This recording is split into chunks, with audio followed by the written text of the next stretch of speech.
काढायला शिकणार आहे अंकामधून। आता इथं बघा एक अंक आहे, त्या एक अंकापासून आपण काय केलेलं आहे, इथं बदकाचं चित्र काढलंय का? हो। आता त्याच्यानंतर दोन अंक आहे, हा दोन अंक असा काढायचा आणि त्याच्यापासून सापाचं चित्र तयार होतं। त्यानंतर तीन हा अंक आहे, तीन अंक असा काढायचा, काढतानाच त्याला वळण द्यायचं म्हणजे त्याच्यामधून एक चिमणीचं चित्र तयार होतं, की आपण इथं चिमणीचं चित्र काढलं।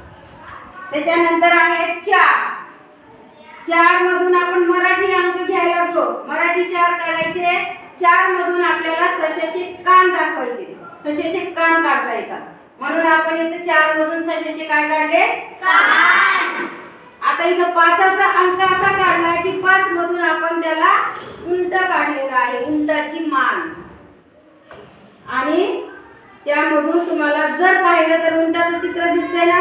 हो। त्याच्यानंतर आपण किती काढणार आहे, सहा, सहा मधून एक काय काढायचं आहे, तुम्हाला कावळा काढता येईल किंवा तुम्हाला चिमणी पण काढता येईल, सहा मधून आपण इथं काढून दाखवलंय बघा, सहा मधून चिमणी काढा किंवा कावळा काढा, दोन्ही पण।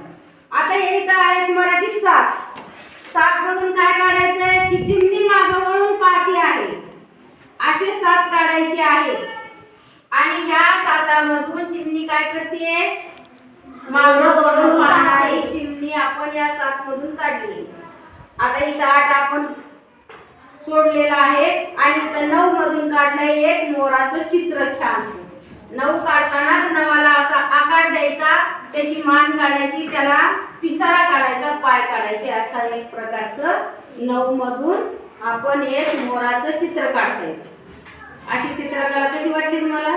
छान। सोपी वाटली का अवघड? सोपी। सोप्यामधून चित्र काढायला शिकायचं आहे, अशा प्रकारचं आपण चित्र आपल्या चित्रकलेच्या वहीवर काढायचं आहे, त्याला कलर द्यायचा।